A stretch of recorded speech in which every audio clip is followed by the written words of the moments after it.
Live every day as if it were the last, because before you know it, time goes past and life's just not that long. Tell all you love that you love them so, because even if you do, they might not know, and one day we'll all be gone. Taste the wind, don't let it blow on by. Sing songs of love, let the music get you high, and when it's said and done, you'll know that. According to the Bible, Jesus was born poor, Jesus lived poor, Jesus died poor.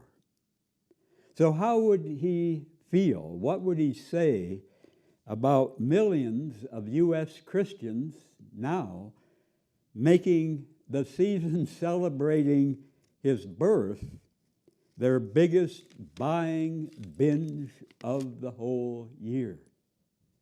Buying piles of expensive presents, mostly for people who already have far more than anyone needs, while hundreds of millions of our sisters and brothers all over the world suffer hunger, sickness, cold, with no home, no hope.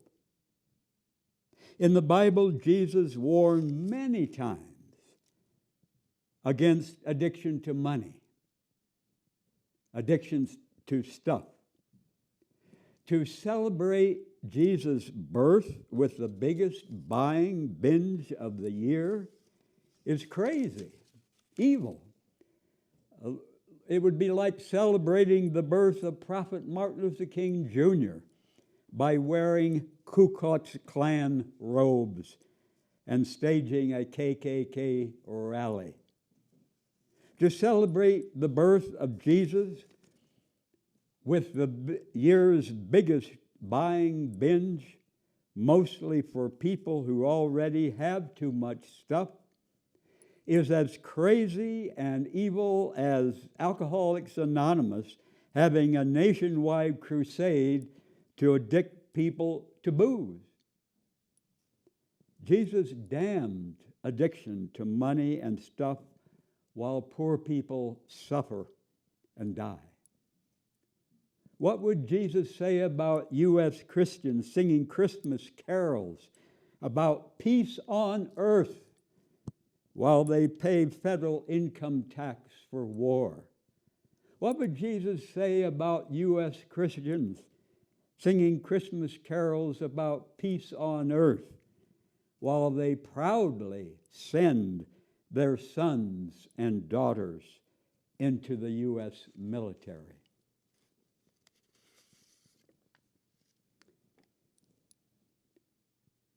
My beloved Jose, whom I met many years ago up at the hot springs in Jemez, was beaten as a kid by his dad. I had sex with Jose more times than with any other man in my life. I deeply loved him. I had sex with him 76 times. I kept track. And this poem that I wrote, I dedicate to him, a healing pleasure. For the man whose dad beat his ass when he was a boy, to have his ass kissed and licked and fucked by me, a man who deeply loves him, is, I hope, a healing baptism of intense pleasure to the abused spot of pain and humiliation inflicted by an angry man many years before. Slow, man-given healing for a deep, ugly, man-made scar.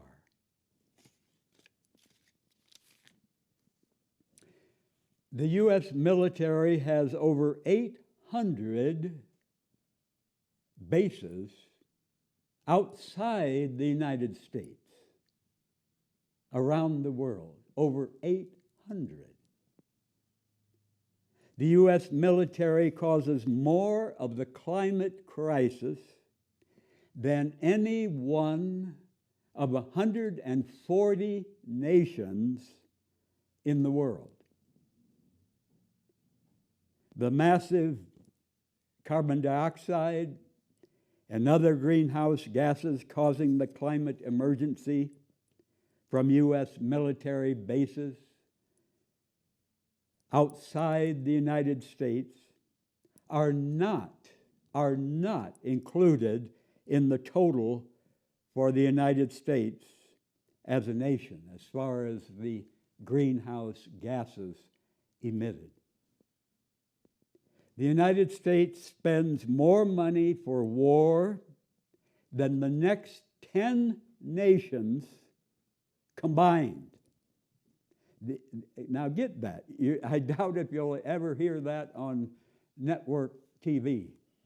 The United States spends more money for war than the next 10 nations combined. The U.S. government calls it for defense, the Department of Defense. But no nation has invaded the U.S. since 1812, over 300 years ago. And many years ago, the now so-called Department of Defense was named more honestly the Department of War. The United States has over 6,500 nuclear warheads, 3,700 war planes. All other nations combined on Earth have about 70 military bases outside their nation. But the U.S. has over 800 military bases outside the U.S. Since World War II, and besides the Cold War with the Soviet Union, the U.S. military, the wars and the intervention in many countries have been almost completely against people who are not white. The U.S. government is drunk on spending for war, to steal and to hog the resources, many resources. Of course, one of the main ones is oil and cheap labor of many smaller nations on earth. Over $700 billion every year for war, to make the hundreds of U.S. weapons companies and oil companies filthy rich.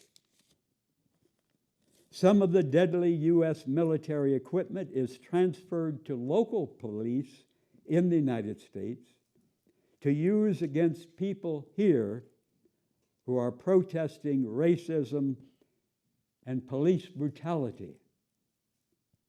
Many people in the Pacific Island nations and many U.S. atomic veterans who were exposed to U.S. atomic testing in the Pacific, have suffered sickness and death from those many tests of U.S. nuclear weapons. Rising sea levels because of the climate emergency threaten many island nations. The U.S. depleted uranium, U.S. Agent Orange, U.S. chemical and biological weapons, U.S. burn pits, U.S. destruction of oil fields, fires and chemical spraying, sicken and kill many people and their next generations. Sometimes it can continue to children and grandchildren, great-grandchildren, in those places where the U.S. tested weapons and waged war. And the victims include U.S. veterans and their children, grandchildren, great-grandchildren. The U.S. military baited and seduced largely black, brown, Native American, and low-income whites into the world's most dangerous gang, the U.S. military.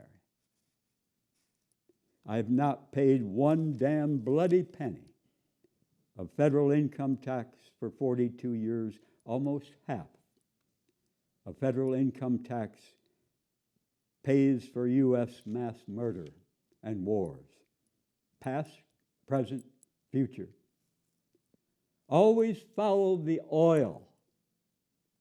Always follow the money in U.S. foreign policy. Iraq has natural gas, oil, and port access to the Persian Gulf. Afghanistan has natural gas, oil, lithium, and opium. Africa has oil and uranium. Cell phones contain cobalt and coltan from the Congo in Africa. Iran has the second largest oil reserve in that region.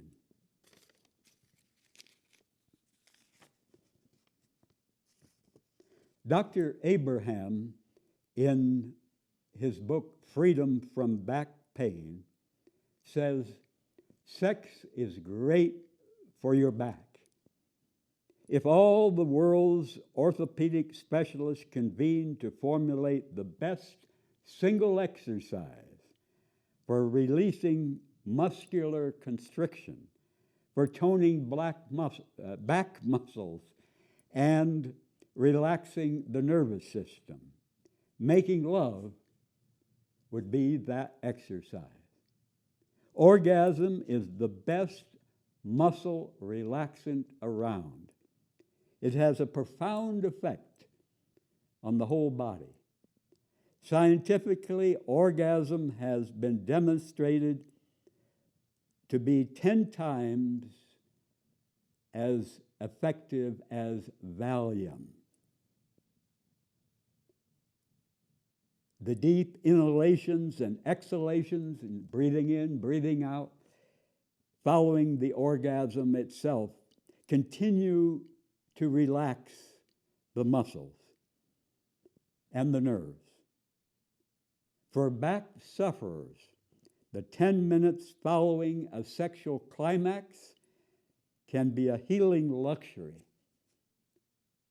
not to be denied. And yet it often is denied because of pain. And that's too bad, because except in cases of severe pain that require bed rest, sexual intercourse can be performed comfortably if you use positions least likely to strain the back. The key to avoiding strain is to make sure you don't arch your back or your neck. According to a medical doctor, Hamilton Hall, the founder and director of the Canadian Back Institute. The following positions were most popular in one survey: lying on your side with your knees bent, facing your partner was number one. Another favorite, often recommended by back doctors, is lying front to back, nestled like spoons, with the man behind the woman.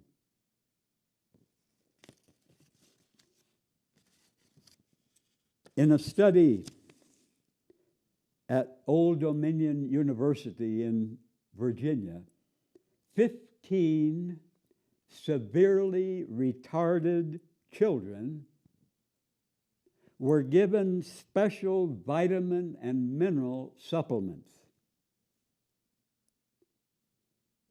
And those retarded children in this experiment,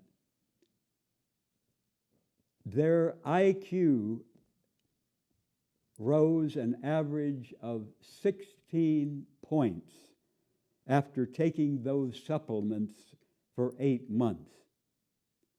The supplements contained 8 minerals and 11 vitamins, including magnesium, calcium, iron, zinc, vitamins A, C, D, E, and the B complex. The IQ of one Down syndrome child rose 25 points during that study. And 2 of the children who continued to take the supplements after the study ended, and whose IQs now measured 90 to more than 100, were transferred out of programs for the retarded and into regular schools and grades on their teachers' recommendations.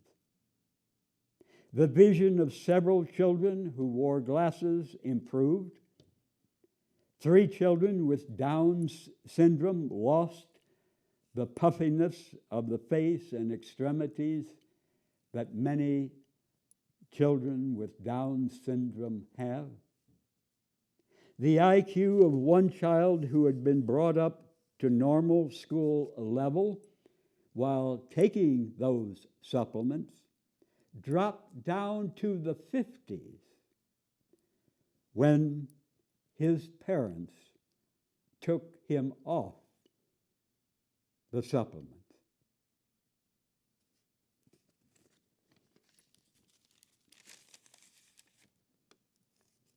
The black activist Malcolm X said, "The worst crime whites have committed toward blacks is teaching us to hate ourselves for being black."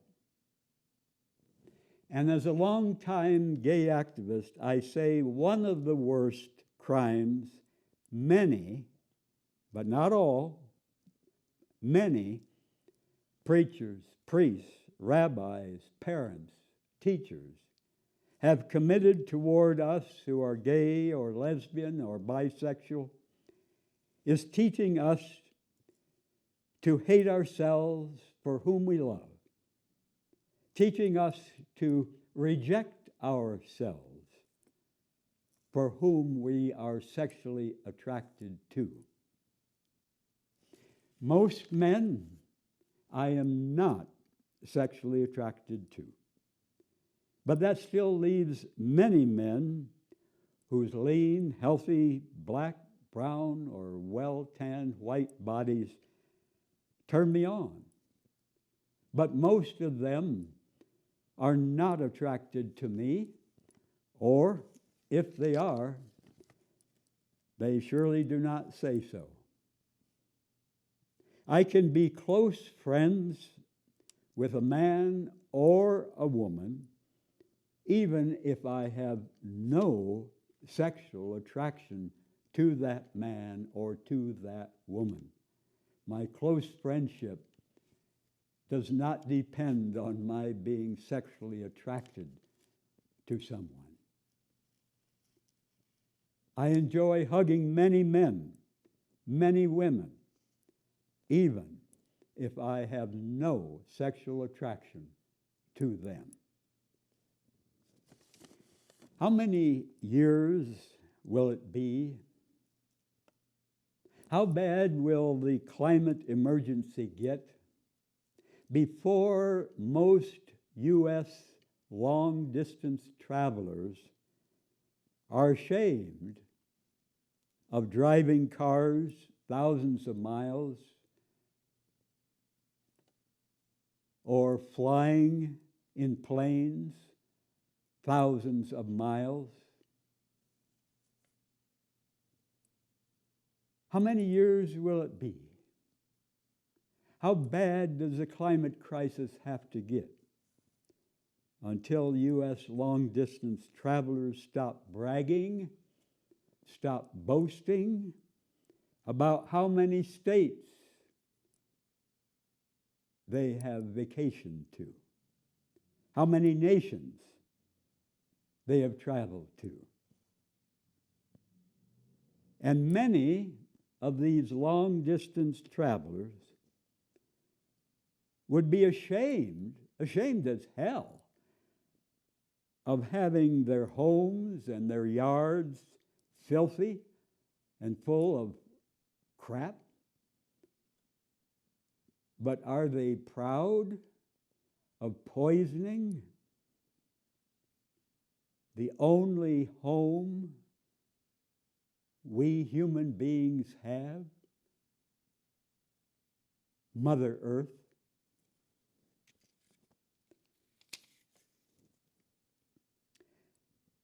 Jeffrey Giuliano wrote this some years ago. He says, as the original Ronald McDonald,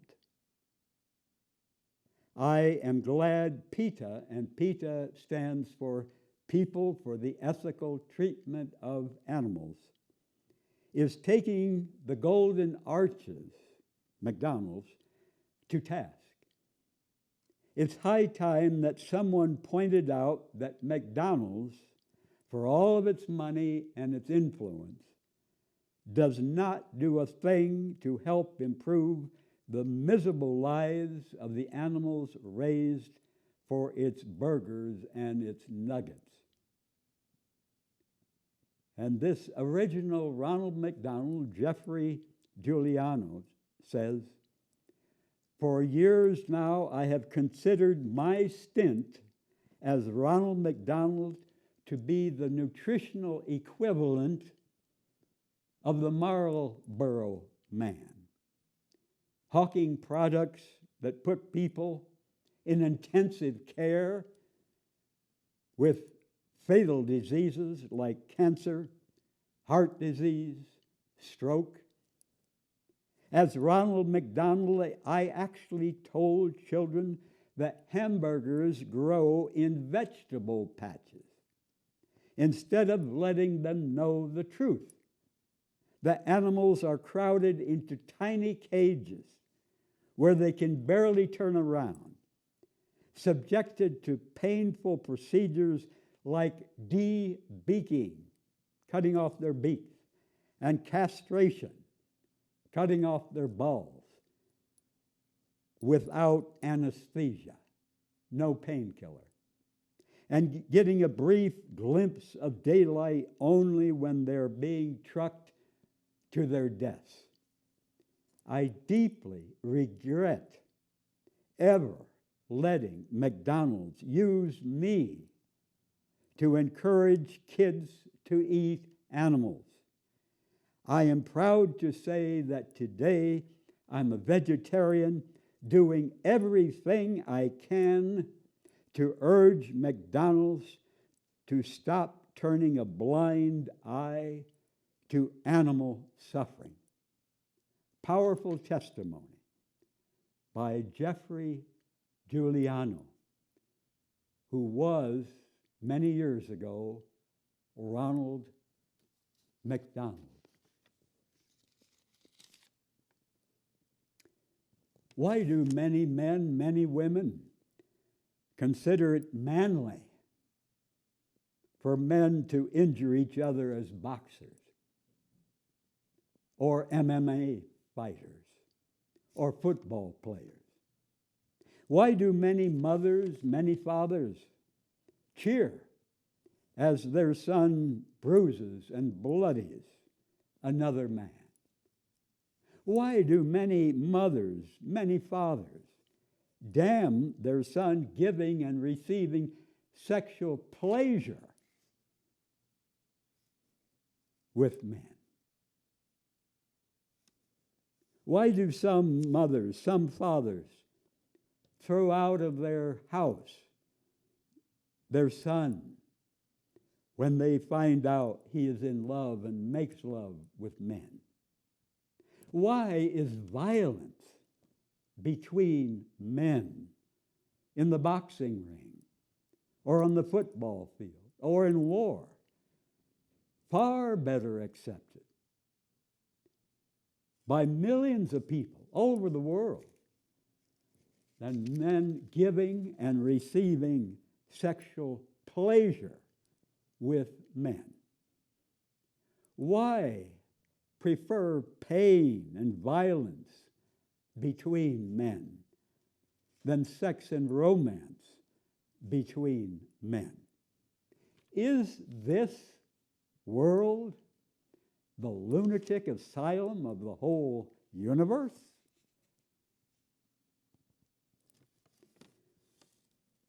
Why would any men who enjoy sex with women or with men call cocks and balls junk? Our cocks and balls are our treasures if we men use them to pleasure ourselves or to give and receive pleasure. Not violence, not rape, to give and receive pleasure with women or with men.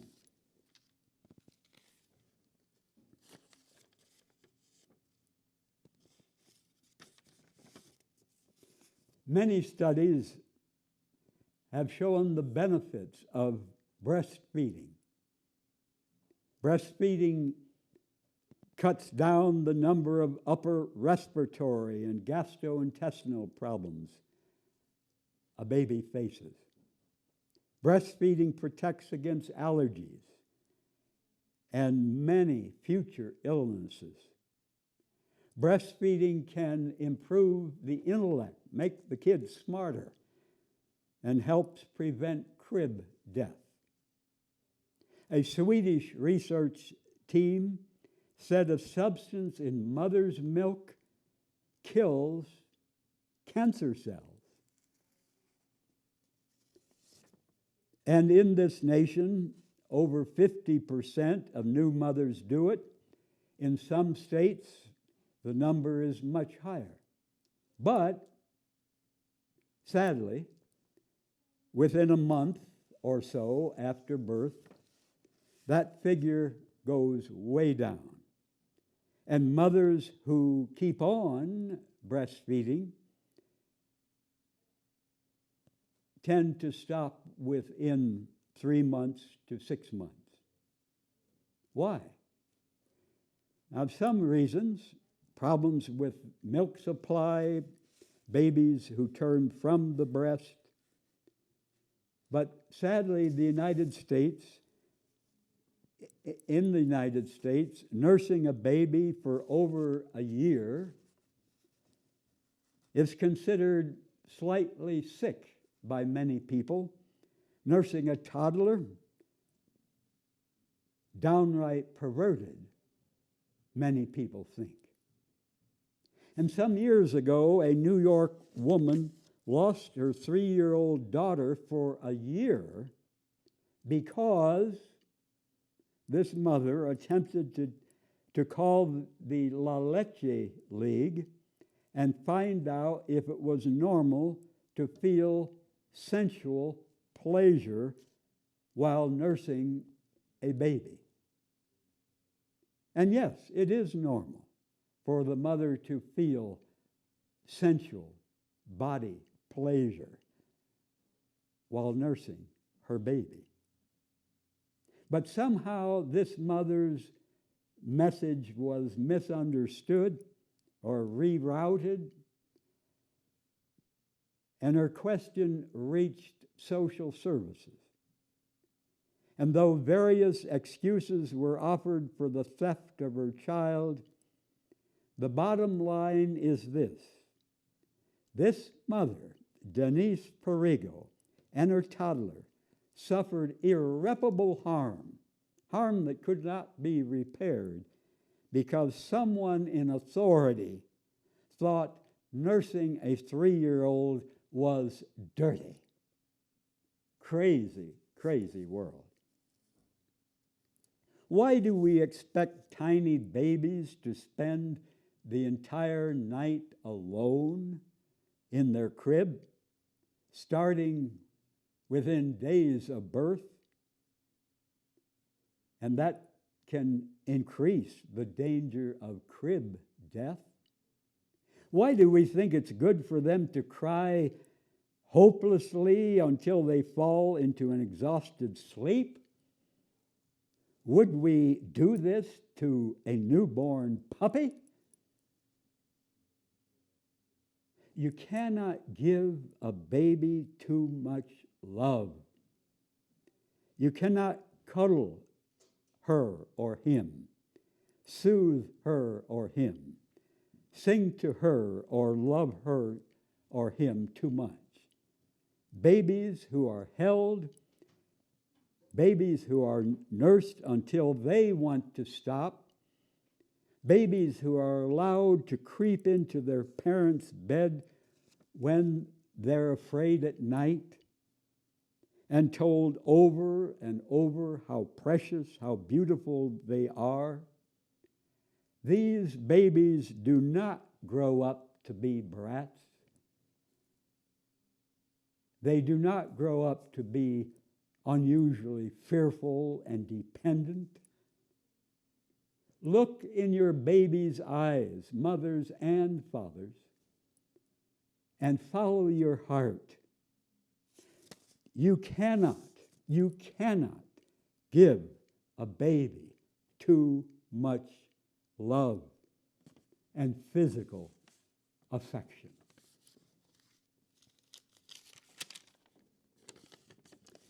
If you suffer depression, these can help. Get enough sleep every night, 8 to 9 hours, no exceptions. Eat only healthy food, no crap, nothing with added sugar, no factory fake food, nothing with artificial sweeteners, no sodas. Drink no booze. Booze is a depressant. Booze is a depressant. Spend time in the sunshine most days. Sunshine can lift our mood. And if you're able, take long walks most days outside in nature. Do other exercises. Fall in love with your body, making your body healthy. Forgive yourself and forgive others. Apologize to people you have hurt. Reach out to others to listen to them and to care and to make some close friendships. All of these can help depression. I weigh less now than when I graduated high school 57 years ago. 57 years ago, when I graduated high school, I weighed, 140 to 145 pounds. Now I weigh 126 to 130 pounds. We do not have to put on pounds and get fat as we grow older. It's bullshit. Many people think, oh, that comes with age. It doesn't have to. I hate to think how fat, I hate to think how out of shape I might have become if I had not stopped the unhealthy sweets and other crap that I ate as a kid and in my 20s. I eat only raw, healthy plant foods. I know of a man who lost 130 pounds. Now get that. I know of a man who lost 130 pounds when he switched to eating only raw, healthy plant foods. If you want to lose fat, switch to only raw plant foods. You will lose fat. I stopped cooked food almost 23 years ago in December 1998.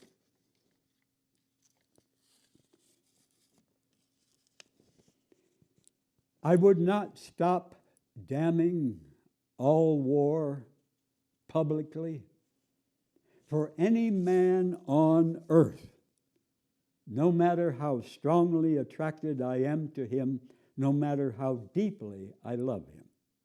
I will not stop paying, let me reword that. I will not pay federal income tax for war for any man on earth, no matter how strongly attracted I am to him, and no matter how deeply I love him. I will not ride in cars. I will not give up living simply for any man on earth, no matter how strongly attracted I am to him, no matter how deeply I'm in love with him. I will not eat sugar shit and other crap. I will not eat meat. I will not eat cooked food for any man on earth, no matter how strongly attracted I am to him, no matter how deeply I'm in love with him. I will not stop being openly gay. I will not stop being a nudist for any man on earth, no matter how strongly attracted I am to him, and no matter how deeply I'm in love with him. My convictions from my heart are not for sale. They are not to be compromised for the best romance on earth. I hate loud noise. Loud noise is ear pollution. Loud noise is bad for the ears and for our health. Loud noise is bad for our mood. And many people who, as teenagers or in their 20s, go to ear-deafening rock concerts, many years later end up with severe hearing loss. I love peace and quiet, especially at night when I want to sleep. I aim to respect other people's human right to peace and quiet, especially at night. Much loud noise can harm our hearing for life.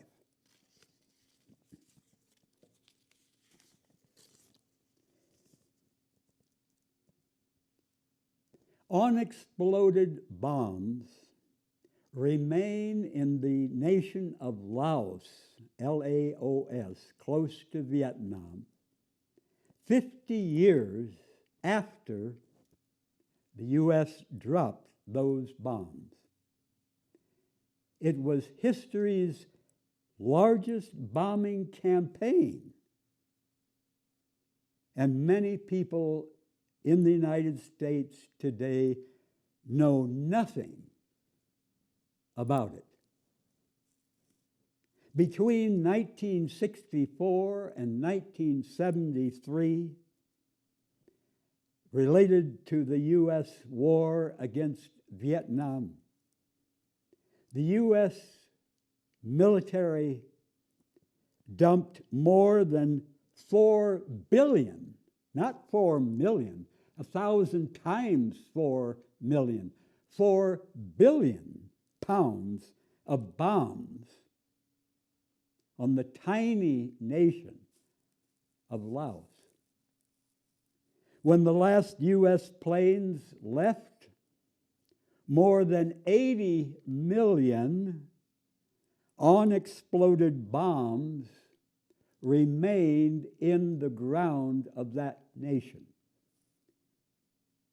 And many are still there 50 years later, a danger to millions of men, women, and children in a country where 3 out of 4 people work in farming.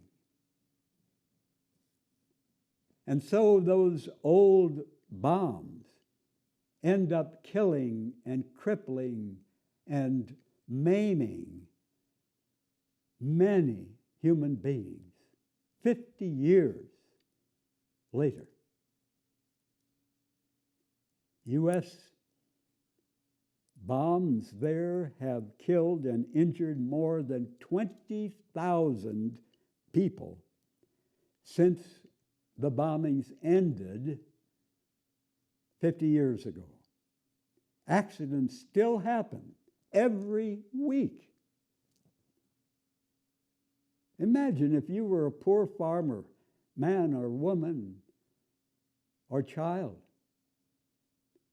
just trying to grow food to feed yourself, and always lived with that danger, that risk, that the next time you put your shovel or your hoe into the ground, you may end up with a leg or an arm blown off, or blinded, or dead. The U.S. spent more than 50 billion, not 50 million, $50 billion bombing Laos. But it has spent only 300 million, less than 1% of 50 billion, to clean up those deadly weapons.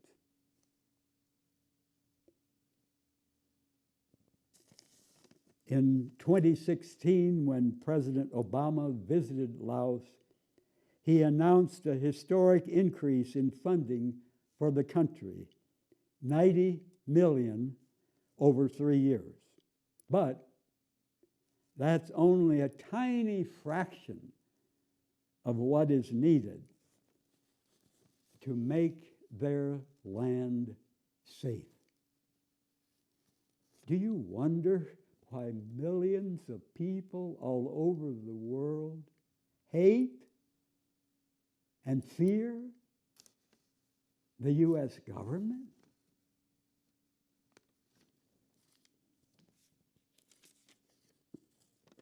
Dear Abby, I'm a friendly, nice-looking young man in my mid-20s. For more than 10 years, as a teenager and young adult, I suppressed my natural urges, which were homosexual. It was a constant, daily battle to stifle my feelings for men. Never at any time did I have those feelings for a female. I knew that homosexuality would never be accepted by my family or society. No one would ever suspect that I'm gay.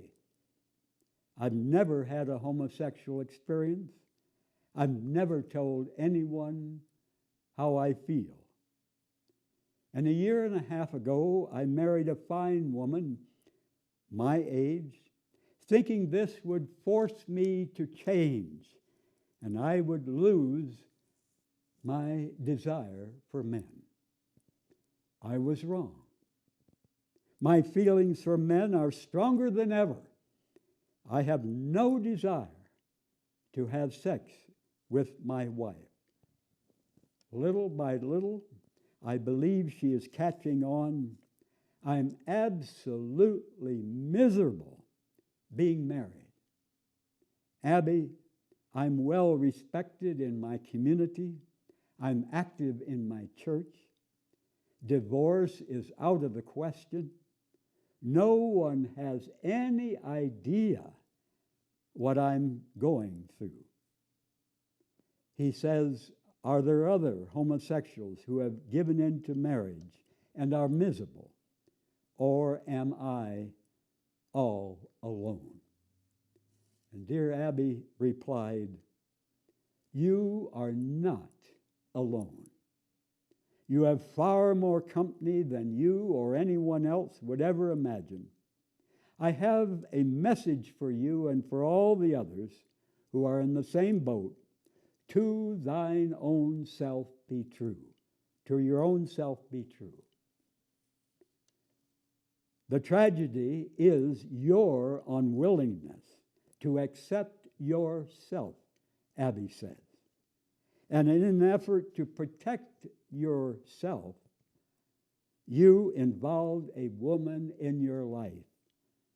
She is unfulfilled, and so are you. Abby says, you say divorce is out of the question? Why? If your wife confronts you, tell her the truth and free both of you from this hopeless sham.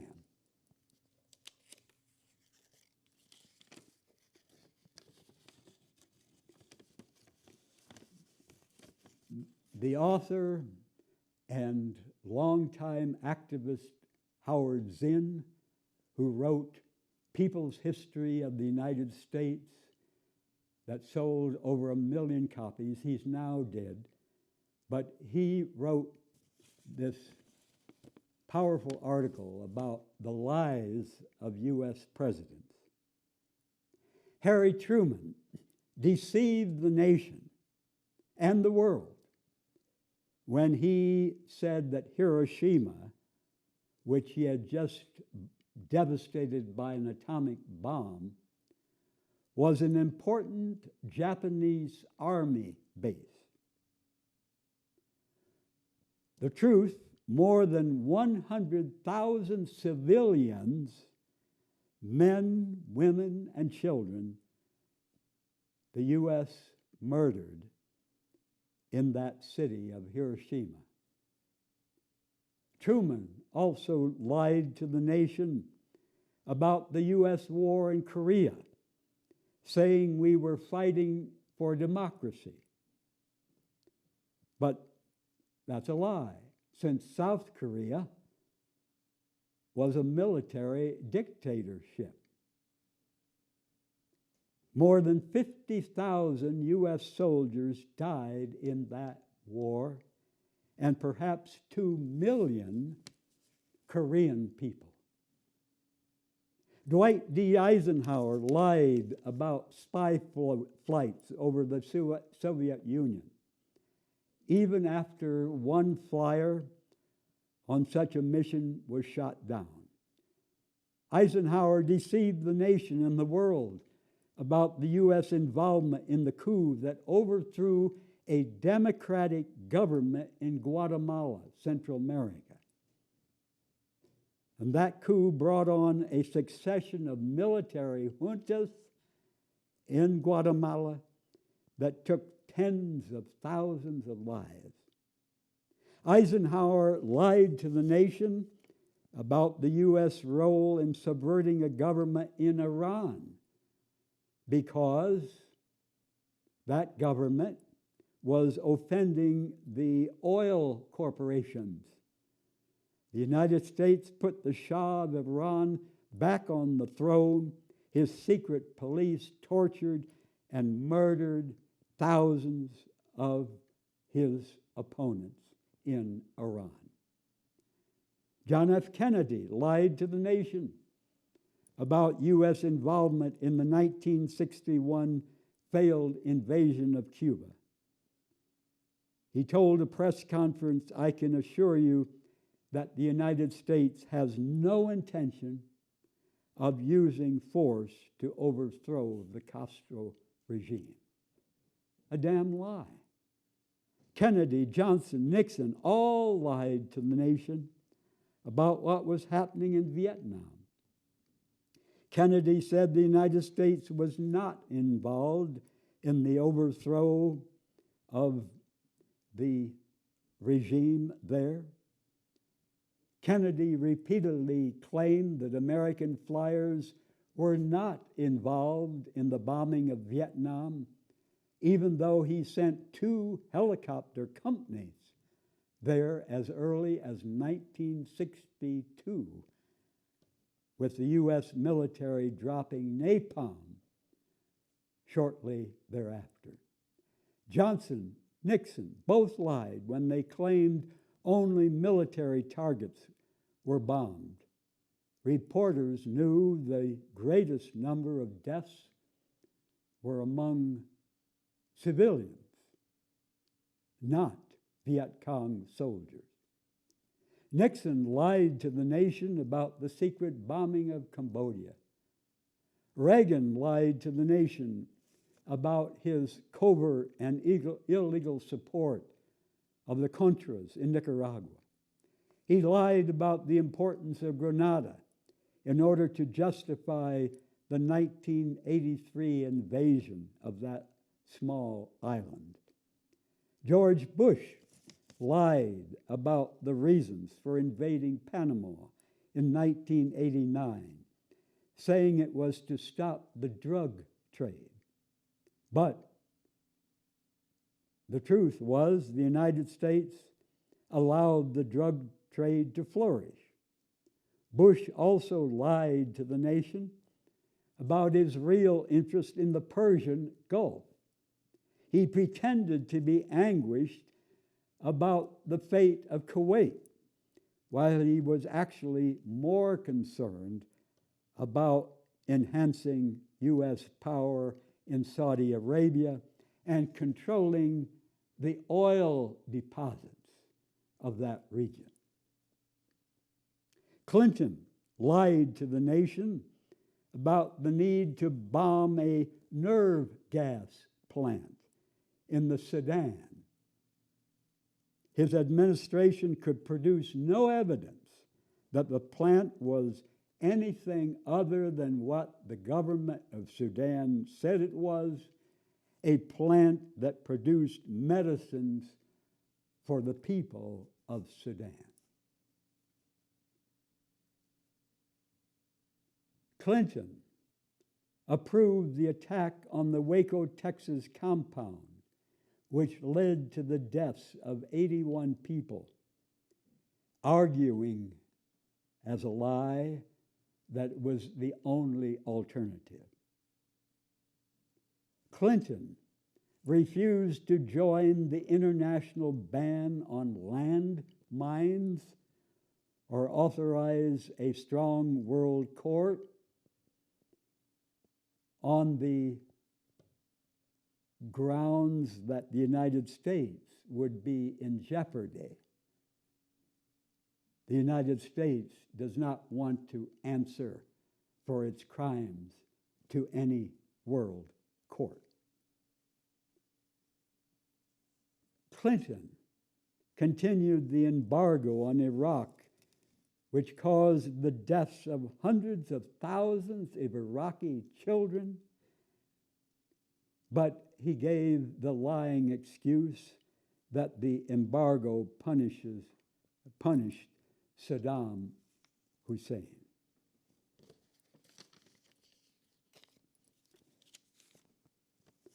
From a powerful article by Diane Diamond, until the late 1960s in the United States, the goal often was to rehabilitate prisoners, so they had a better chance of success when they got out. But in the early 70s, that changed. The U.S. adopted a system of harsh mass incarceration, long, no parole sentences, even for first-time offenders. The result, an enormously expensive disaster. U.S. correctional facilities are grossly overcrowded, transformed into dehumanizing, punishment-oriented regimes that care little about the human beings and center almost only on institutional security. Many prisons are crumbling compounds populated with brutal, degrading guards, plagued with gang violence, sexual assault, suicide. It doesn't take an expert to realize what kind of traumatized person comes out of a typical U.S. prison. And once released, the stigmatized ex-con still must deal with the parole system, which often makes them feel as though they're still locked up. But the country of Norway does things very differently. The correctional officials from a handful of U.S. states have taken serious notice of Norway. Norway's society is much smaller and different from ours. We have many various minority groups. Norway has much less interracial conflict, but the Norwegian approach to incarceration offers powerful lessons for us to change our ways in this country. Sentences in Norway are never more than 21 years, no matter the crime committed. Convicts are treated like human beings who, for whatever reasons, temporarily lost their way in life and are still worthy of being rehabilitated. The head of one of Norway's prisons said, "It's really very, very simple. Treat people like dirt, and they will be dirt. Treat them like human beings, and they will act like human beings." One of Norway's open prisons, the convicts work the land, grow much of their own food. They bicycle across the vast campus to attend classes on a wide range of traditional and technical subjects. They're encouraged to think about the job they want on the outside. And Norway has the lowest recidivism rate in the world. Only about 20% of ex-cons reoffending. But the average U.S. return rate of ex-cons going back to prison is 70%, more than 70%. Treat people like dirt, and they will be dirt. Treat people like human beings, and they will be human beings in most cases. Good night.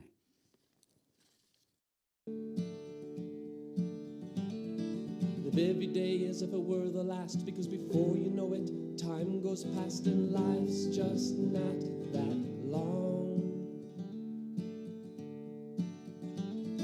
Tell all you love that you love them so, because even if you do, they might not know, and one day we'll all be gone.